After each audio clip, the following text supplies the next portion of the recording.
want to speak on a report I have not. The president has clarified his standing yesterday. He had a one-on-one with SABC, if you have checked. He has clarified what it meant.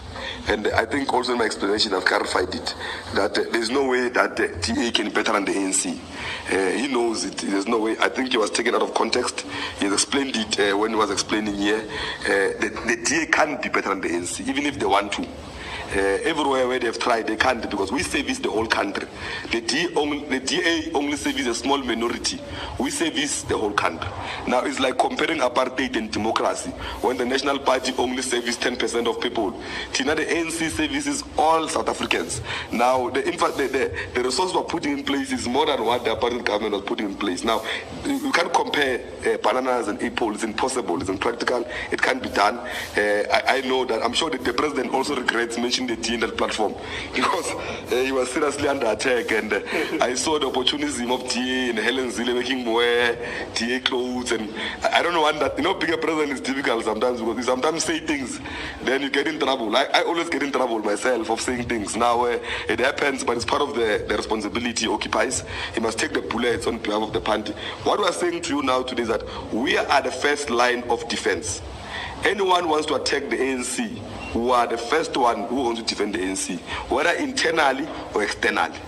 Our job is to protect the ANC, because it's the only future we have in this country. Now we can't afford anyone of President Cyril Ramaphosa speaking when he seemed to suggest that the Democratic Alliance governs better than the ANC. That little clip spread like wildfire across social media, with DA supporters rushing to claim it as proof that even the president agrees they run municipalities better.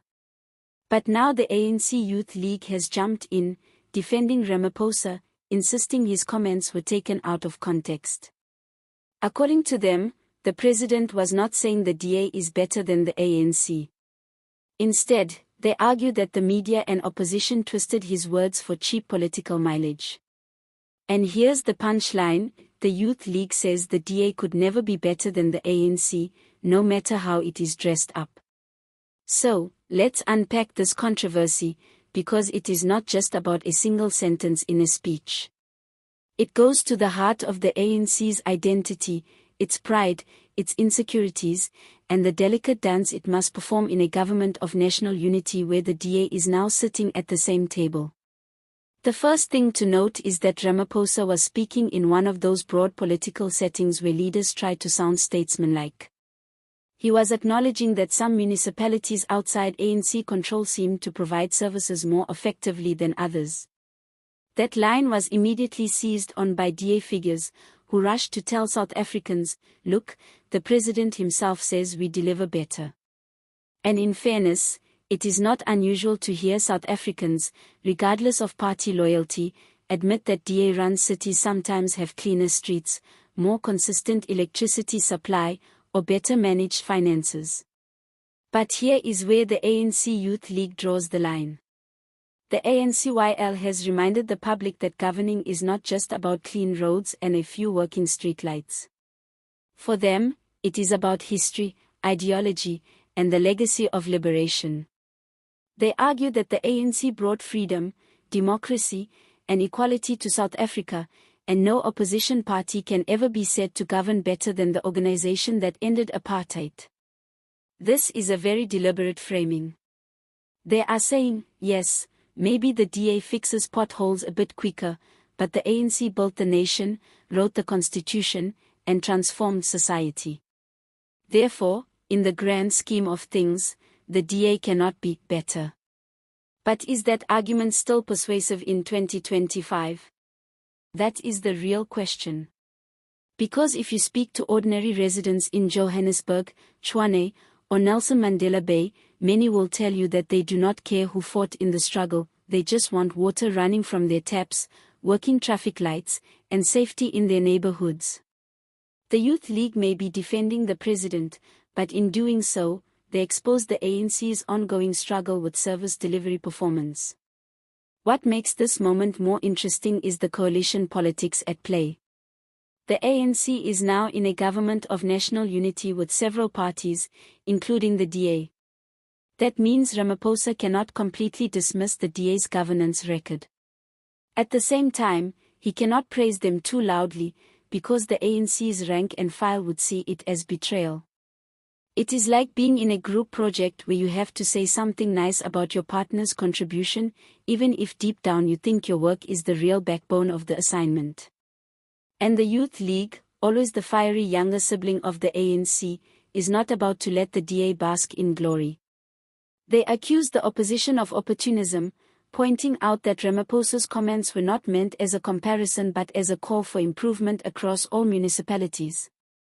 The ANCYL's message is blunt: the DA might brag about good governance, but it has no liberation credentials, no historic struggle, and no transformative vision for the poor majority.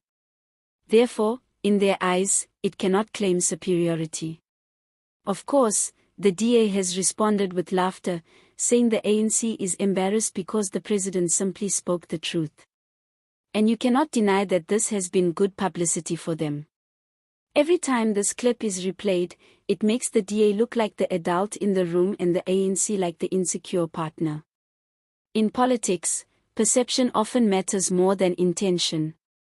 Now let's add a touch of humor, because South African politics always provides enough comedy on its own. Imagine being Ramaphosa right now.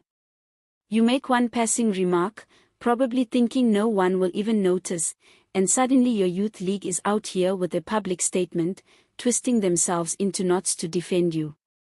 It is like when you accidentally compliment your neighbor's cooking, and your family spends the whole week reminding you that your mother's stew is obviously superior. That is essentially what the ANCYL has done. Yes, he said that, but no, he didn't mean that, and even if he did, it's still the ANC that's number one. But behind the humor lies a very serious tension. The ANC knows that the DA has been building a reputation as the party of clean governance and fiscal discipline, while the ANC is weighed down by scandals, corruption allegations, and failing municipalities. This makes any acknowledgement of DA success a dangerous admission. The Youth League's defense is not just about protecting the president, it is about protecting the ANC's political brand. They want to remind South Africans that the ANC is more than just service delivery, it is the custodian of democracy itself. That said, this incident also reveals how fragile the ANC feels in its new political reality. 30 years in power have left it vulnerable to criticism, and for the first time it must share government with rivals. The DA will naturally exploit any cracks, using Ramaphosa's words as evidence that the ruling party quietly admits its own failures. Meanwhile, the Youth League is desperate to preserve unity, even if it means launching into long lectures about history every time the DA claims victory. So what does this all mean for you, the voter? It means you are going to see more of these little spats over words, clips, and speeches. Every phrase will be weaponized. Every compliment will be spun. And every misinterpretation will become a headline. That is the nature of coalition politics in South Africa. It is messy, it is noisy, and sometimes it is downright funny. At the end of the day, the debate about whether the DA is better than the ANC might miss the real point. Ordinary South Africans do not want endless arguments about history versus delivery, or struggle credentials versus fiscal management. They want both. They want working municipalities and a government that honors the legacy of liberation while also giving them reliable services today. The ANC Youth League may be right that the DA can never match the ANC's history.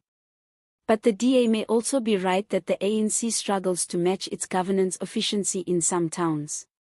The real challenge is whether South Africans will continue to tolerate this back and forth, or whether they will start demanding results instead of excuses. So, the next time you see Ramaphosa's clip being shared online, remember the bigger picture. It is not just about whether he was misinterpreted. It is about the battle for narrative in a country where politics is both deadly serious and endlessly entertaining. If you enjoyed this breakdown, make sure you like this video, subscribe to the channel, and drop your thoughts in the comments. Do you think the DA governs better than the ANC? Or is the Youth League right that no party can claim to be better than the movement that liberated South Africa? Let me know. See you next time.